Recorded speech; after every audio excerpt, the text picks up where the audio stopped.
بسم الله الرحمن الرحيم نحمده ونصلي على رسوله الكريم أما بعد أعوذ بالله من الشيطان الرجيم بسم الله الرحمن الرحيم ولا تنكحوا المشركات حتى يؤمنوا ولا أمة مؤمنة خير من مشركة ولو أعجبتكم ولا تنكحوا المشركين حتى يؤمنوا والعبد مؤمن خير من مشرك ولو أعجبكم أولئك يدعون إلى النار والله يدعو إلى الجنة والمغفرة بإذنه ويبين آياته للناس لعلهم يتذكرون صدق الله العظيم. وقال النبي صلى الله عليه وسلم إنما الأعمال بالنيات وإنما لكل امرئ ما نوى فمن كانت هجرته إلى الله ورسوله فهجرته إلى الله ورسوله ومن كانت هجرته إلى دنيا يصيبها أو امرأة ينكحها فهجرته إلى ما هاجر إليه أو كما قال عليه الصلاة والسلام. بزرگوں اور پیارے بھائیوں، انسان اس دنیا میں زندگی گزارتا ہے، اس کے دو طریقے ہیں. ایک نظر والا طریقہ ہے اور ایک خبر والا طریقہ ہے. نظر والا طریقہ یعنی اس سے مطلب یہ ہے کہ آدمی کی نظر میں جو آتا ہے، اسے جو دکھائی دیتا ہے، اس کے مطابق آدمی چلتا ہے. اس کو جہاں محسوس ہوا کہ اس میں فائدہ ہے تو آدمی وہ کام کرتا ہے، اور جہاں یوں لگے کہ یہاں نقصان ہے اس سے آدمی بچتا ہے. یہ ہے نظر والا طریقہ. اور ایک ہے خبر والا طریقہ، یعنی آدمی اپنی عقل سے کام نہیں لیتا، بلکہ اللہ رب العزت نے اور اللہ رب العزت کے پیارے نبی صلی اللہ علیہ وسلم نے جو باتیں بتائی ہیں ان کو دیکھے بغیر ان باتوں پر عمل کرتا ہے، ایمان لاتا ہے. یہ ہے خبر والا طریقہ.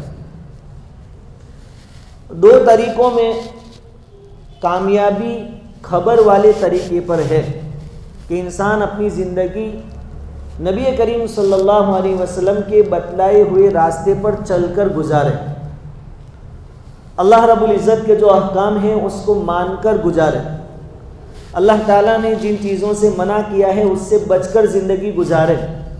اور چاہے انسان نے اللہ کو نہیں دیکھا، جنت اور دوزخ کو نہیں دیکھا، لیکن نبی کریم صلی اللہ علیہ وسلم نے جو خبر دی ہے، جو باتیں بتلائی ہیں، ان باتوں پر ایمان لاوے، ان کو سامنے رکھ کر اپنی زندگی گزارے. اور کئی مثالیں آپ کو ایسی ملے گی کہ نظر والے آدمی اپنی نظر میں، اپنی عقل میں، اپنی سمجھ میں دھوکہ کھا جاتے ہیں. اس کے مقابلے میں خبر یعنی اللہ اور اس کے رسول نے جو فرمایا وہ باتیں آدمی کو فائدہ دیتی ہیں. دو تین مثالیں. موسیٰ علیہ السلام کا مقابلہ ہے جادوگروں کے ساتھ، جس کو فرعون لایا تھا. پورے شہر کے جادوگر جمع ہیں. جادوگروں نے اپنی جادوگری کا جوہر دکھاتے ہوئے رسیاں اور لکڑیاں زمین پر ڈالی پورے میدان میں، اور وہ دیکھنے والوں کی نظر میں سانپ بن گئے. موسیٰ علیہ السلام تنہا ہے، ہاتھ میں لکڑی ہے، عصا. اب چاروں طرف سانپ ہے. آدمی اگر اپنی عقل لگائے گا، نظر دورائے گا، تو بچنے کا ایک ہی طریقہ معلوم ہوتا ہے کہ یہ جو لکڑی ہاتھ میں ہے اس سے جو بھی سانپ اپنے قریب آئے اس کو مارے اور ختم کرے. یہی طریقہ ممکن ہے. ایک ہی سہارا ہے لکڑی، یہ نظر کا تقاضا ہے. لیکن خبر کیا کہتی ہے؟ اللہ رب العزت نے ارشاد فرمایا کہ موسیٰ یہ جو ایک لکڑی ہے جس سے تمہارا بچاؤ کر سکتے ہو اس کو بھی زمین پر پھینک دو. اب عقل کیا کہے گی انسان کہ ایک ہی تو سہارا ہے سانپوں کو اپنے سے دور کرنے کا، ہٹانے کا، اپنے آپ کو بچانے کا، لیکن اللہ کہتے ہیں کہ اس کو پھینک دو. موسیٰ علیہ السلام نے اپنی نظر پر عمل نہیں کیا، خبر پر عمل کیا، اللہ کے حکم پر عمل کرتے ہوئے لکڑی کو نیچے پھینک دیا. وہی لکڑی اللہ کے حکم سے اژدہا بن گئی اور تمام سپولیوں کو نگل گئی. تو نظر کو چھوڑا، موسیٰ علیہ السلام نے خبر کو لیا، اللہ کے حکم کو مانا. دوسری مثال، فرعون کا لشکر پیچھے ہے، اللہ کے حکم سے موسیٰ علیہ السلام اپنے ماننے والوں کو لے کر بستی چھوڑ کر جا رہے ہیں، لیکن رات کے اندھیرے میں راستہ بھول گئے۔ اب سامنے سمندر ہے جس کو پیدل پار کرنا یہ سب کے بس کی بات نہیں ہے، پیچھے فرعون ہے۔ موسیٰ علیہ السلام کے ساتھی کہنے لگے کہ موسیٰ تو مروا کے رہے گا، پیچھے فرعون ہے، آگے سمندر ہے، آج موت پکی ہے۔ موسیٰ علیہ السلام کے ہاتھ میں لاٹھی ہے، عصا ہے۔ نظر کیا کہتی ہے، انسان کی عقل کیا کہے گی کہ اپنے آپ کو کیسے بچائیں گے؟ کہا کہ یہ جو لکڑی ہے، لاٹھی ہے، فرعون کا جو لشکر ہے اس کا مقابلہ کیا جائے اس لکڑی کے ذریعے، بلکہ فرعون کے سر پر ہی مار دی جائے تو خاتمہ ہو جائے، کام تمام ہو جائے۔ یہ نظر کہتی ہے، عقل کہتی ہے۔ لیکن اللہ رب العزت نے وہاں کیا فرمایا؟ اس لکڑی کو دریا پر مارو، سمندر پر مارو۔ بولا لکڑی سمندر پر مارنے سے کیا فائدہ؟ لیکن موسیٰ علیہ السلام نے اپنی نظر پر عمل نہیں کیا، خبر پر عمل کیا، اللہ کی بات پر عمل کیا۔ جیسے ہی موسیٰ علیہ السلام نے سمندر پر لکڑی ماری، اللہ رب العزت نے 12 راستے کھول دیے۔ موسیٰ علیہ السلام اپنے ماننے والوں کے ساتھ سمندر کو پار کر گئے اور فرعون غرق کر دیا گیا۔ یہ ہے نظر اور خبر میں فرق۔ ایک اور مثال، سمندر سے پار ہونے کے بعد وادی تیہ میں پہنچے، وہاں پانی کا مسئلہ پیش آیا۔ پینے کے لیے، استعمال کرنے کے لیے پانی انسان کی بہت بڑی ضرورت ہے۔ ایمان والوں نے تقاضا کیا کہ موسیٰ پانی نہیں ہے، ہاتھ میں عصا ہے، لکڑی ہے۔ پانی حاصل کرنے کا ایک ہی طریقہ ہے کہ اس لکڑی سے زمین کو کھودا جائے، شاید کے نیچے سے پانی نکل آئے، اور کھودتے وقت اس بات کو دھیان میں رکھا جائے کہ کہیں لکڑی ٹوٹ نہ جائے۔ اگر یہ لکڑی ٹوٹ گئی تو آخری جو امید تھی وہ بھی ختم ہو جائے گی۔ نظر کہتی ہے کہ لکڑی سے کھڈا کھود کر اگر ہو سکے تو پانی نکالیں، لیکن خبر یہ کہتی ہے، اللہ رب العزت نے یوں فرمایا کہ موسیٰ اس لکڑی کو پتھر پر مارو۔ اب لکڑی کو پتھر پر ماریں گے تو پتھر تھوڑی ٹوٹے گا، لکڑی ٹوٹے گی، جو کہ آخری سہارا ہے۔ موسیٰ علیہ السلام نے نظر پر عمل نہیں کیا، اللہ کی خبر پر عمل کرتے ہوئے لکڑی کو پتھر پر مارا تو اللہ رب العزت نے اس پتھر سے 12 چشمے پانی کے جاری کر دیے۔ خلاصہ یہ ہے کہ آدمی کی کامیابی خبر والی زندگی پر ہے، یعنی اللہ اور اس کے رسول صلی اللہ علیہ وسلم نے جو باتیں بتائی ہیں، چاہے سمجھ میں آوے کہ نہ آوے، ان باتوں پر آدمی عمل کرے تو آدمی کامیاب ہوگا۔ اپنی نظر پر، اپنی عقل پر بھروسہ کرے گا تو آدمی ناکام ہو جائے گا۔ اب اسی صادق مخبر صادق صلی اللہ علیہ وسلم نے ہم کو یہ خبر دی ہے کہ ایک انسان کے لیے سب سے زیادہ قیمتی چیز، حتیٰ کہ خود کی جان سے بھی زیادہ قیمتی چیز اس کا ایمان ہے، اور حضور صلی اللہ علیہ وسلم کی خبر غلط نہیں ہو سکتی، اللہ کی بتائی ہوئی بات کبھی غلط نہیں ہو سکتی۔ ہمارے پاس سب سے زیادہ قیمتی چیز، سب سے زیادہ قیمتی خزانہ، سرمایہ، ہماری پونجی، جو کچھ بھی ہے وہ ایمان ہے۔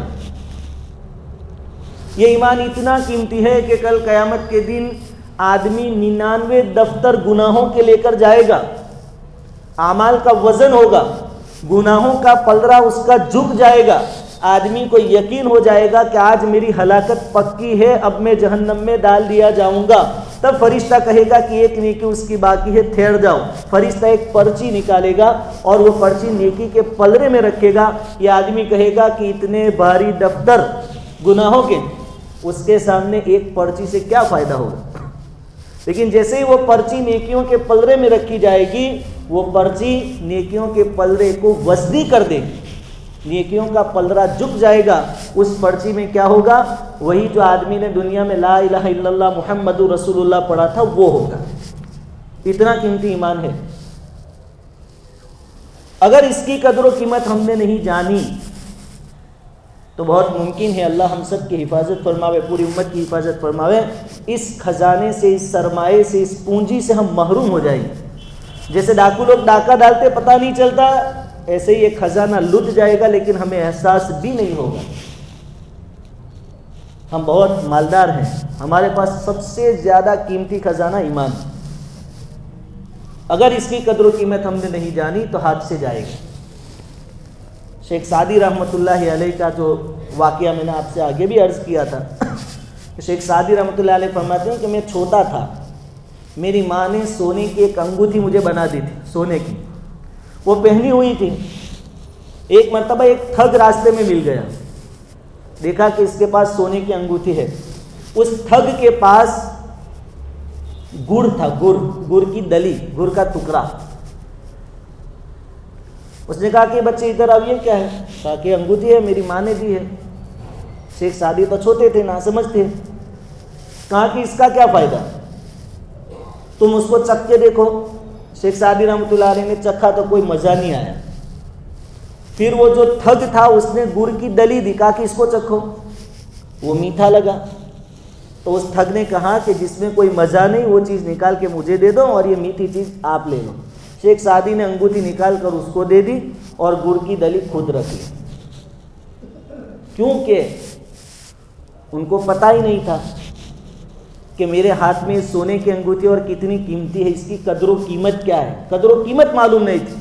اسی طرح اگر ہمیں ہمارے ایمان کی قدر و قیمت معلوم نہیں ہوئی تو اللہ رب العزت ہماری حفاظت فرماوے کہ اس ایمان کی حفاظت مشکل ہو جائے گی. اس سے بڑھ کر کوئی چیز نہیں ہے ایمان سے بڑھ کر, جو اللہ تعالیٰ نے ہمیں بغیر مانگے دی ہے. ہماری ذمہ داری اس کی حفاظت کی ہے. اب آج یہ ٹاپک اس لیے میں بیان کر رہا ہوں کہ اخباروں میں, ٹی ویوں میں, موبائلوں میں آپ نے سنا ہوگا ایک لفظ لو جہاد.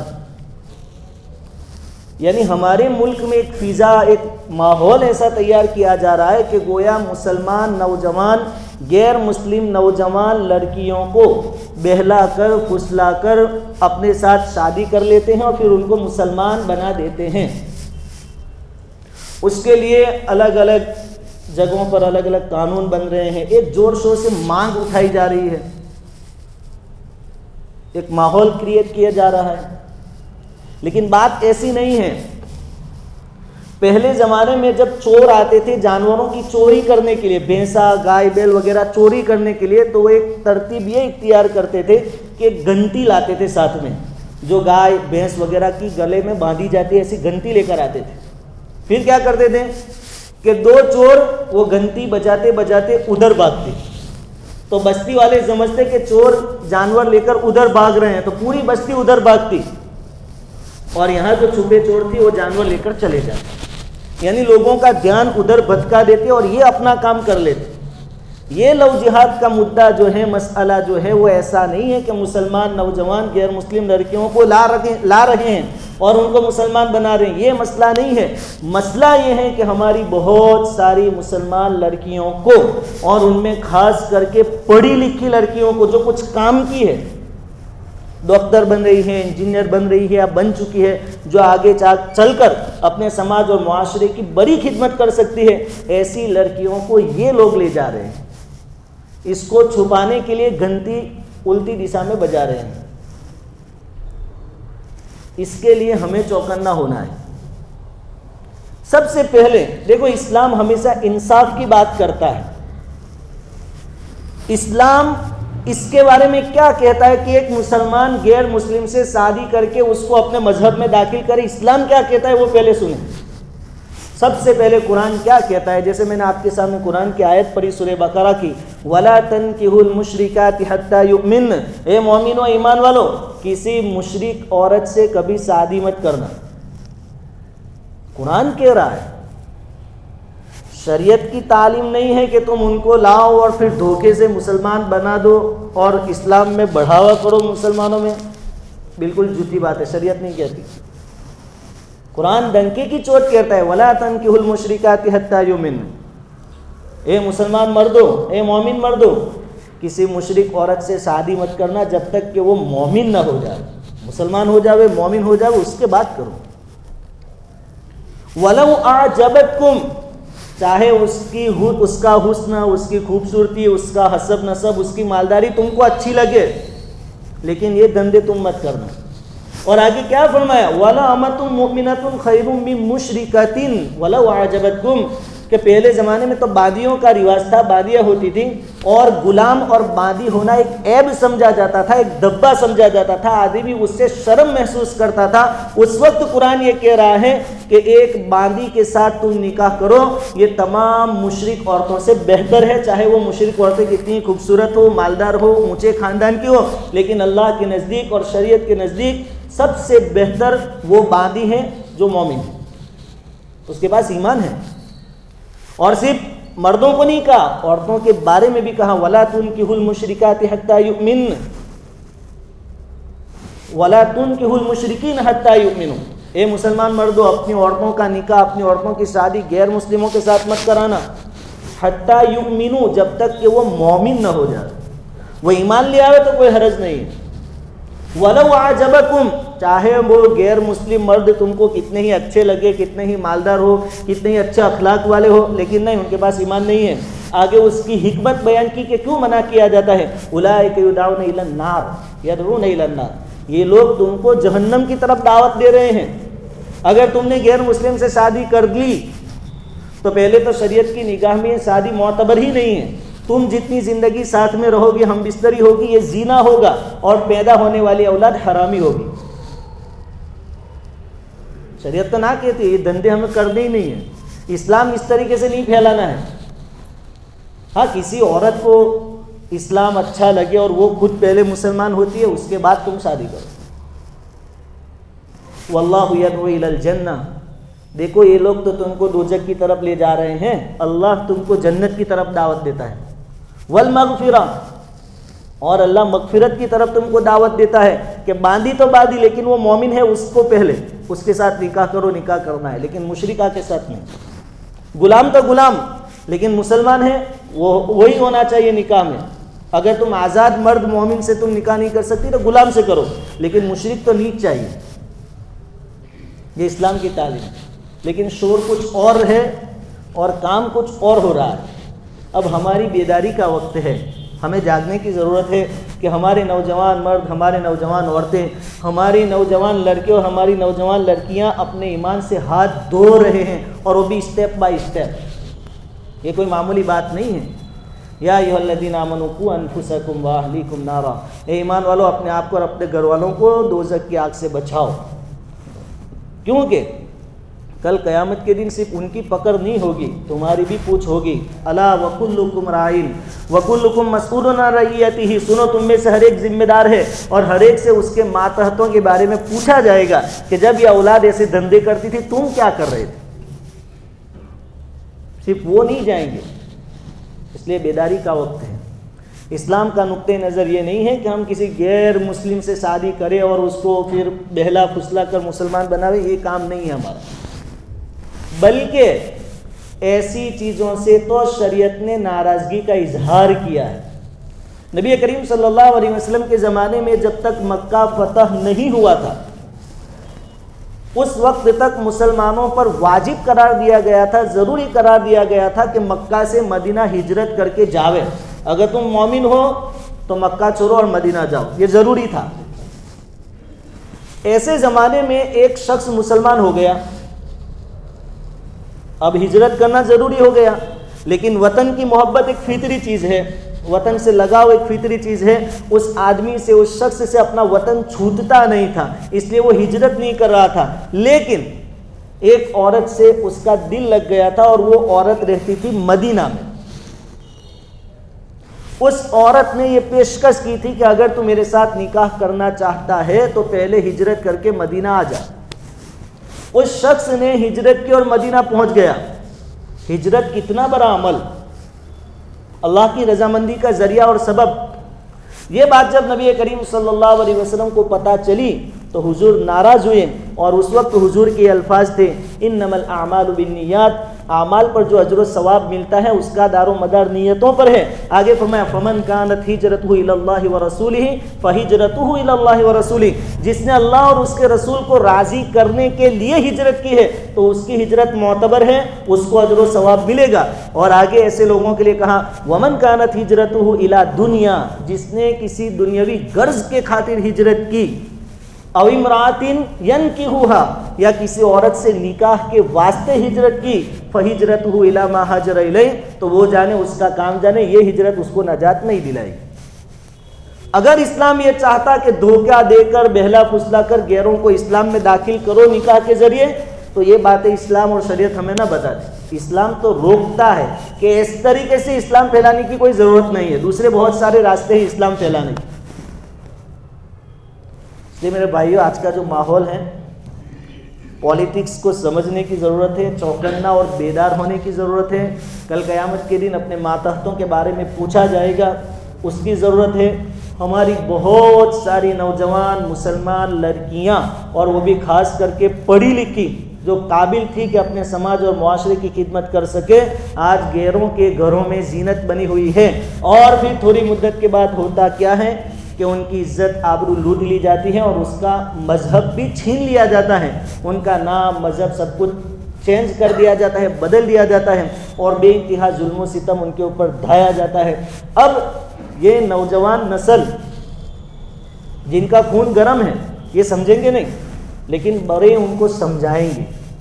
ایمان کی اہمیت کیا ہے اپنے گھروں میں ہم بتائیں گے کہ ایک مسلمان دنیا میں بھوک پیاس سب کچھ برداشت کر سکتا ہے لیکن اپنے ایمان کا سودا نہیں کر سکتا۔ یہ باتیں ہمیں اپنے گھروں میں بتانے کی ضرورت ہے۔ وہ کون سے اسباب ہیں، کون سی وجہیں ہیں جس کی وجہ سے ہمارے نوجوان لڑکے لڑکیاں یہ قدم اٹھا رہے ہیں، اس کو تلاش کرنے کی ضرورت ہے اور ایسے سوراخ بند کرنے کی ضرورت ہے۔ سب سے بڑی جو وجہ ہمارے سامنے آتی ہے وہ یہ کہ ماں باپ اپنی اولاد کو بگاڑتے ہیں۔ ماں باپ خاص کر کے نوجوان لڑکیوں کو، وہی مائیں اپنی بچیوں کو گاردن میں لاتی ہیں، ان کا ویڈیو بناتی ہے، بیک گراؤنڈ میں میوزک رکھ کے پھر واٹس ایپ اور فیس بک پر اسٹیٹس رکھتی ہے۔ بے انتہائی بے غیرتی اور بے شرمی کی بات ہے، یہ خود بھی دوزخ میں جانے والے ہیں اور دوسروں کو بھی لے جانے والے ہیں۔ اس میں ذمہ داری ڈبل ہوتی ہے مردوں کی کہ ہم اپنے گھروں کا جائزہ لیں، کھا پی کر خوش ہو کر گھومتے پھرتے نہ رہیں۔ اصل تو ہماری آخرت داؤ پر لگی ہے، ہمارا ایمان داؤ پر لگا ہے۔ ہمیں دوسروں کو اس طریقے سے بہلا پھسلا کر لانے کی ضرورت نہیں ہے، لیکن اپنے نہ جائیں اس کی فکر کرنا یہ ہماری ذمہ داری ہے۔ بہت اسباب ہے جس کی وجہ سے یہ چیز ہوتی ہے۔ اولاد دیکھتی ہے اپنے ماں باپ کو کہ پورا دن دنیا کے پیچھے بھاگتے ہیں، باپ کا مقصد ہی یہ ہے کہ میرے پاس اچھی گاڑی ہو، موبائل ہو، سونا ہو، مکان ہو، یہ ہو وہ ہو، تو پھر اولاد کا مزاج بھی ایسا ہی بنتا ہے۔ پھر کوئی غیر مسلم مل جاتا ہے، گاڑی والا، بائک والا، سونے چاندی والا، تو اس نے اپنے باپ کو دیکھا ہے ان چیزوں کے پیچھے بھاگتے ہوئے، تو لڑکی بھی وہاں بھاگتی ہے۔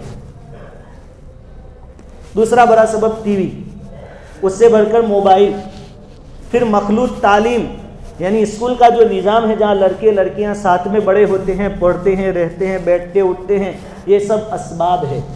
اس کا حل تلاش کرنا یہ وقت کی بہت اہم ضرورت ہے، اپنی آنکھوں کو کھلی رکھنے کی ضرورت ہے، اور صرف ہمارا ایمان داؤ پر نہیں ہے بلکہ ہمارے گھر والوں کا، ہمارے سماج اور معاشرے کا ایمان داؤ پر ہے۔ اس لیے ہمیں چوکنا ہونے کی ضرورت ہے۔ سب سے بہتر علاج یہ ہے کہ اپنے گھر کا ماحول دینداری والا بنائیں۔ اگر ایمان مضبوط ہوگا، گھر میں ماحول ہوگا، بچوں نے بھوک پیاس برداشت کرتے ہوئے اپنے ماں باپ کو دیکھا ہوگا، 5 وقت کی نماز پڑھتے ہوئے، کیسی بھی تکلیف آوے لیکن ایمان نہ چھوڑتے ہوئے بچوں نے دیکھا ہوگا، تو یہ بچے بھی ماں باپ کے نقش قدم پر چلیں گے۔